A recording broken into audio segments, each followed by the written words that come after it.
Bueno, entonces estábamos con esta lógica de que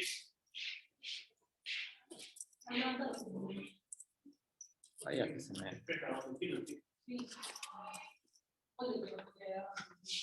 Bueno, entonces estábamos explicando esto, la diferencia entre modelo transportador y economía de clave. En las dos se exportan materias primas.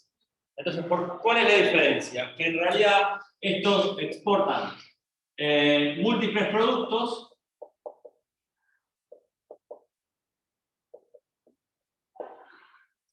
El modelo exportador. En cambio, las economías de economía de enclave son monoexportadoras.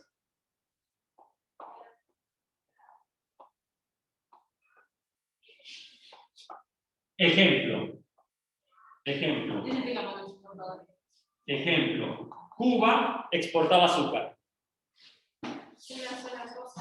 Claro. De lo cual hace que la diferencia que exista entre ambas economías es fenomenal. Es decir, mientras que la Argentina exportaba cuero, lana, carne, cereales, etcétera, etcétera, etcétera, Cuba, azúcar. Brasil exportaba azúcar, café, cacao, caucho, bueno, etcétera, etcétera, etcétera. No sé, Nicaragua, banana, por decirlo. ¿Se entiende? Entonces, se enfocan en un solo producto, las economías de enclave. Y ahí eso hace que tengan una muy alta dependencia y una fragilidad económica fenomenal en el caso de las economías de enclave. En cambio, las economías agroexportadoras, como en el caso de la Argentina o el caso de Brasil, su economía está mucho más fortalecida, está mucho más desarrollada. Entonces, tiene un desarrollo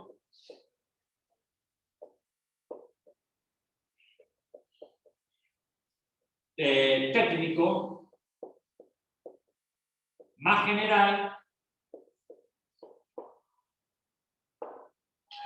y profundo. En cambio, las economías de enclave, su desarrollo es limitado.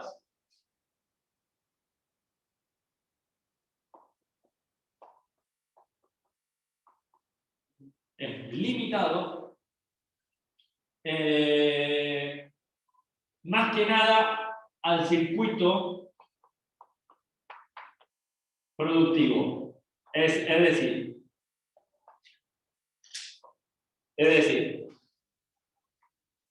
¿qué áreas se desarrollaban o se modernizaban en ese sentido? Más que nada vinculadas a la producción. Todo lo vinculado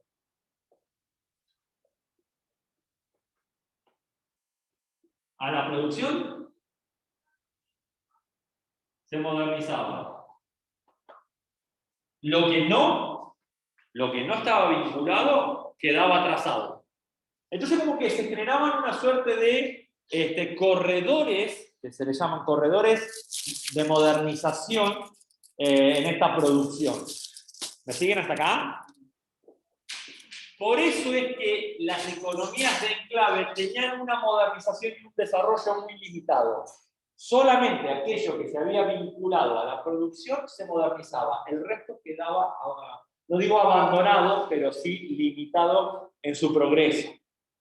En cambio, en estos países de economía agroexportadora, el desarrollo era más ampliado. Tampoco quiero decir con esto que era súper desarrollado, porque ya nosotros vivimos en un país con historia agroexportadora y sabemos qué significó. Pero no hay tanta desigualdad. Si bien la hay, no es tan marcada. En ese sentido. Ejemplo, acá el ferrocarril se desarrolló, en la Argentina se desarrolló muy vinculado a lo que es la región pampeana. ¿Saben lo que es la región pampeana? Buenos Aires, centro-sur de Entre Ríos, centro-sur de Santa Fe, centro-sur de Córdoba, lo que es la franja de la Pampa, donde nosotros estamos, ¿no? Lo que es la zona este de la Pampa. Eso es la región pampeana, llanura. ¿Estamos? Ahí el ferrocarril se desarrolló de una forma impresionante, claro, vinculada a las áreas de producción. Más allá de esa zona, ¿se desarrolló el ferrocarril? Sí, no por iniciativa privada, como en la región pampeana, pero sí por iniciativa del Estado. El Estado creó líneas férreas hacia toda la Patagonia, el norte argentino. Mucho más limitado que la región pampeana, sí, pero aún así se desarrolló. ¿Está? Lo mismo Brasil. Continuamos.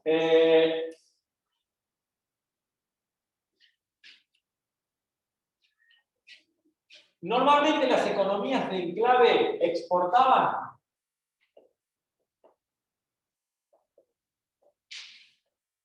a Estados Unidos.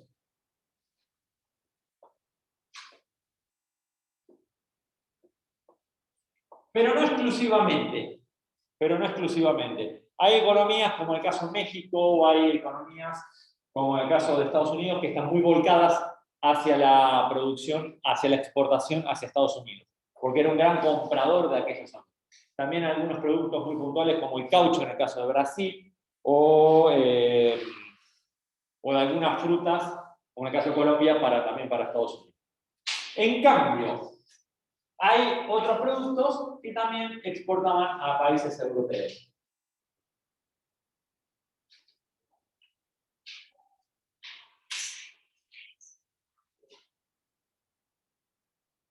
En cambio, en el caso de la Argentina, exportarle a los Estados Unidos era muy difícil.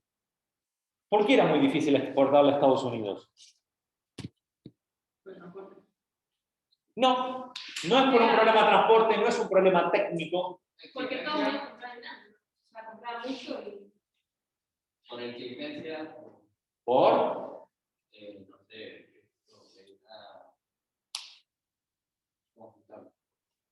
¿A alguien se le ocurre? ¿El impuesto? Porque no es caro. No. ¿Por la calidad? No. Con la abundancia. No. ¿Qué abundancia? Claro, la cantidad de productos que la compra para lo que compra. Bueno, podría llegar a ser. No era el problema en realidad. No. ¿Por qué exportar a nosotros, en el caso puntual de la Argentina, era un problema para Estados Unidos? Mejor dicho, para Estados Unidos no era un problema para nosotros. Es decir, para nosotros, Estados Unidos no es mercado. También en otros países latinoamericanos, ojo, no era solamente exclusivamente la Argentina el problema.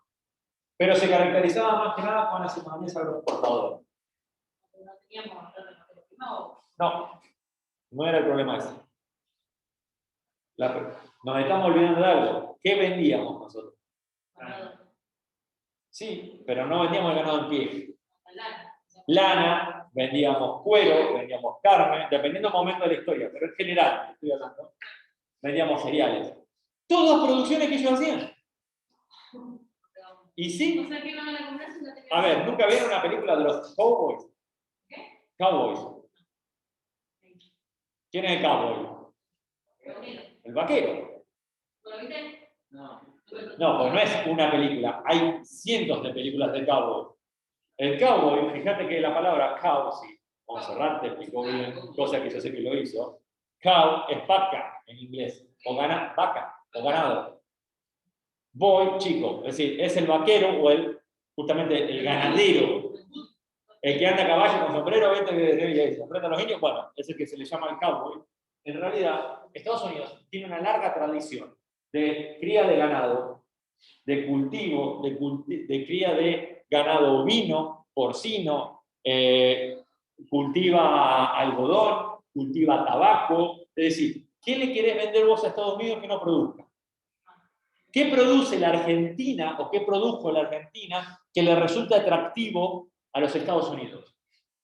Por ahí vender contrastación. Es decir, como justamente somos el otro lado, climáticamente hablando, quizás vender contrastación podría haber llegado a ser, pero no, las cantidades que ellos producen eran abismales y se hace poco atractivo al mercado norteamericano. ¿Me seguís hasta acá? Entonces, justamente ese es un problema para el mercado norteamericano. Pero sin embargo, hay ciertos productos que Estados Unidos no producía. Ejemplo, azúcar, ejemplo, bananas, ejemplo, caucho, centrales para la producción de ellos. ¿Está?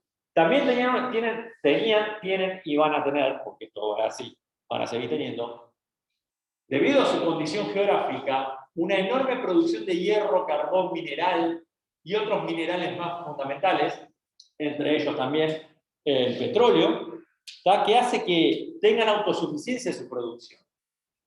Y si por ahí compran hoy compran estos materiales fuera de Estados Unidos y los importan, es por una cuestión estratégica para preservar sus reservas, no tocar sus reservas. Pero fuera de eso, la realidad es que Estados Unidos es un país que, a diferencia de Inglaterra, o a diferencia de Francia, no requerían tanta materia prima. Hoy sí, pero... Entonces, nuestro principal mercado, para nosotros, el principal mercado era Europa.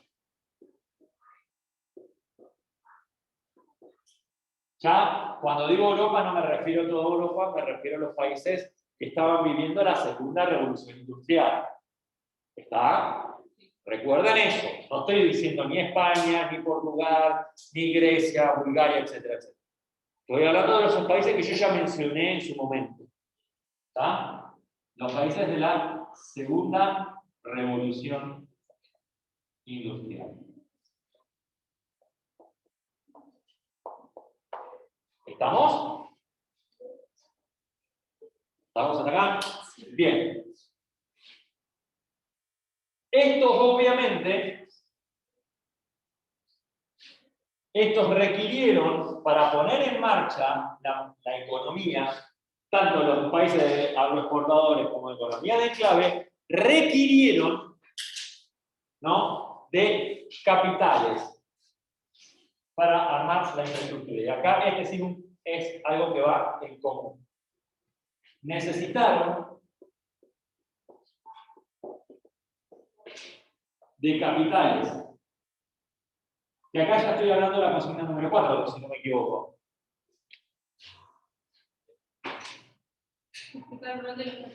Claro.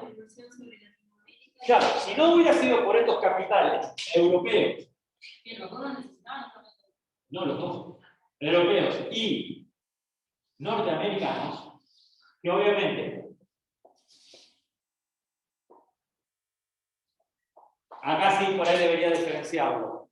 En el caso de economías agroexportadoras se caracterizaron más capitales europeos. En las economías de enclave se caracterizaron más los capitales norteamericanos. ¿Está? Esto por ahí sí podríamos diferenciarlo. ¿Está? ¿Por qué esto es así? ¿Por qué fue así? Porque en realidad la mayoría de los países de economía de enclave son la zona caribeña. Puerto Rico, Cuba, Nicaragua, etcétera, etcétera, que tenían más una cercanía con los Estados Unidos, que tienen una cercanía geográfica con los Estados Unidos. En cambio, países agroexportadores como el caso de Uruguay, el caso de Argentina, el caso de Brasil, se volcaron más a capitales europeos. Y en ese sentido, necesitaron de capitales europeos y norteamericanos para el desarrollo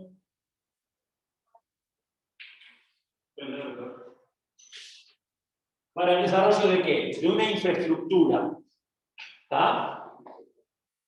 Infraestructura que ya mencionamos.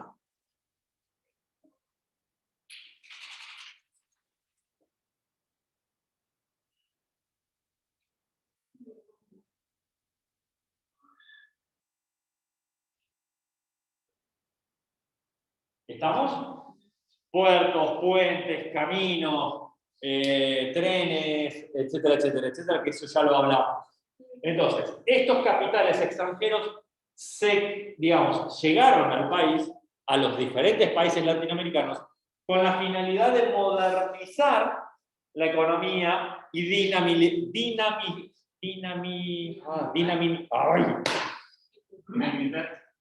hacerlo más dinámico. ¿Está? Dinamizar, ahí está. Para dinamizar. Hoy otra vez. Para hacerlas más dinámicas. Hoy estoy trabado. ¿Qué dicen? ¿Necesitarán? Necesitaron. Entonces, vamos de nuevo. Para que tanto la economía agroexportadora como la economía de enclave fueran posibles, pudieran funcionar, la realidad es que sin la llegada de estos capitales europeos y norteamericanos, dependiendo de los países, iba a ser imposible. En el caso de la Argentina, ejemplo, en el caso de la Argentina, llegaron más que nada capitales ingleses. Pero no fueron los únicos. También hubo capitales franceses y capitales alemanes que llegaron al país y empezaron a invertir en el desarrollo de vías férreas, en el desarrollo de puertos, en el desarrollo de esto, en el desarrollo de aquello otro, que fueran necesarios para la puesta en producción. ¿Se entiende? Se crearon líneas de telégrafos, después vinieron los teléfonos, se crearon caminos, se crearon, bueno, lo que sea necesario para la puesta en producción. ¿Se entiende esto? Entonces, yo siempre digo lo mismo.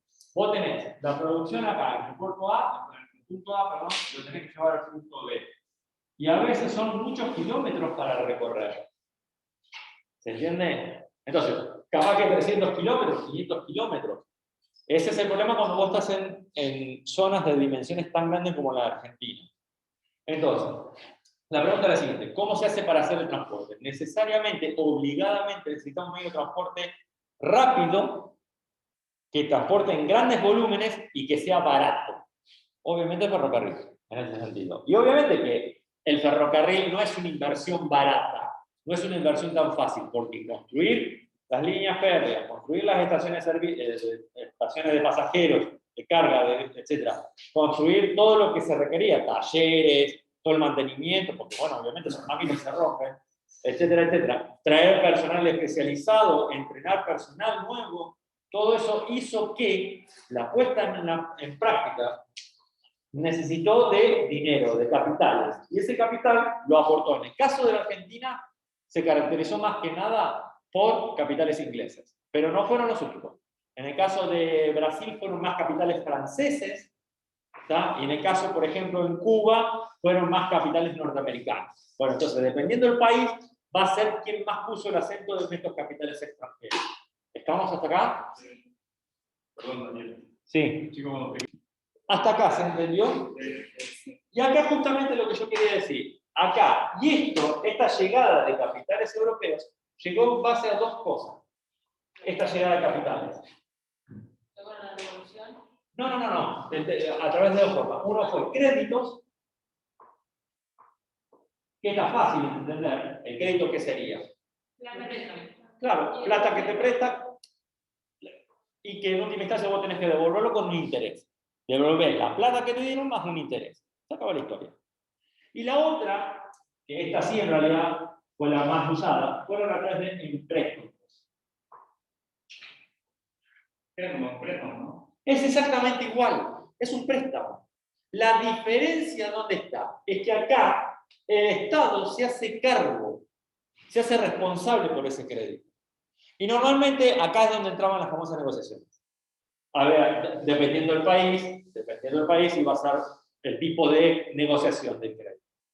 Y en ese sentido, a veces, por ejemplo, cuando vinieron los ingleses acá, se les dio, dice, bueno, yo te instalo todo, hacemos las líneas férreas, traemos todo el dinero, pero vos a cambio nos das otras garantías. Y no pagamos impuestos por un tiempo, o por ejemplo, una cosa que se hizo, esto es bastante... vos tenés el trazado de línea férrea, ¿no? Etcétera. Es decir, bueno, tanto de esta tierra y tanto de este otro lado, la tierra es nuestra. No, sí, ¿cuánto? 40 metros, 50 metros. Pues, tampoco está. Sí, por la cantidad de kilómetros. No debe haber campo más grande en el planeta que le pertenece a la línea férrea. 40 metros por 600 kilómetros. De un lado, de 80. ¿Sabes la que campo que tenés? ¿O no? Un campo fenomenal. Bueno, dependiendo del país, dependiendo más o menos, pero la lógica es que el préstamo es un crédito que toma el Estado y se hace responsable, se pone de garantía el mismo Estado. ¿Se entiende? Esa es la idea del préstamo. Entonces, claro, lo que pasa es que también vamos a ser sinceros, hay muchas empresas que dijeron, ¿a dónde querés que vaya a invertir? ¿Qué país? Vos decís, bueno, a este país, vos decís, bueno, vos decís Argentina, sí, ¿cuál es el problema con Argentina? Los argentinos y ya saben más o menos cómo es la historia. Vos dice El Salvador, ¿dónde? Bueno, lo mismo que decís vos, dijo un inglés, una empresa inglesa en 1850. Salvador, ¿dónde queda eso? ¿Y vos querés que vaya a poner allá plata y es mi plata? Bueno, entonces, para poder obtener garantías de que esa inversión no se iba a perder, vaya a saber dónde, tomaban esto de que el Estado se haga cargo, el Estado salvadoreño en su momento se debe haber hecho cargo de las respectivas inversiones que se han hecho en su país. ¿Se entiende? Era una práctica muy normal en aquella época. Hoy también, hoy sigue existiendo. Hasta acá, ¿todos me van siguiendo? Sí. ¿Soy claro? Es decir, la realidad es esta. Viste que yo hace un rato expliqué, en 1850, obviamente dependiendo del país, ¿no? Antes hacíamos lana y después hicimos lana, pero incrementó acá, digamos, incrementó la velocidad.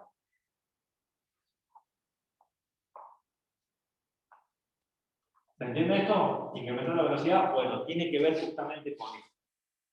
La llegada de capitales a partir de 1850 en adelante generó un incremento en los volúmenes de producción, debido a que cada vez se producía más y más y más, debido a que justamente se incorporaban nuevas tierras, debido a que no solamente se incorporaban nuevas tierras, se creaban líneas de transporte, se creaban bancos, se creaban puertos, entonces esto cada vez aceleró, permitió, ¿no?, que se produzca más. Es como una suerte de... La palabra simbiosis. Sí, la palabra simbiosis. Cuando una cosa a la vez ayuda a la otra y entre las dos se van, digamos, ayudando, se van incrementando. Como había cada vez más líneas férreas, se permitía más la producción y como había cada vez más producción, se compraba más y a la vez que se compraba más, estimulaba a producir cada vez más. ¿Se entiende? Por eso se dice simbiosis, porque una cosa va ayudando a la otra al mismo tiempo. ¿Perdón? Es como una ayuda mutua. Sí. Te doy recibir, te doy recibir. Yo diría un estímulo mutuo. Una cosa, a medida que una cosa aceleraba la otra. A su vez, e iban agarrando cada vez más velocidad ambas cosas. Bien, chiquitos, justito llegamos. Chiquitos,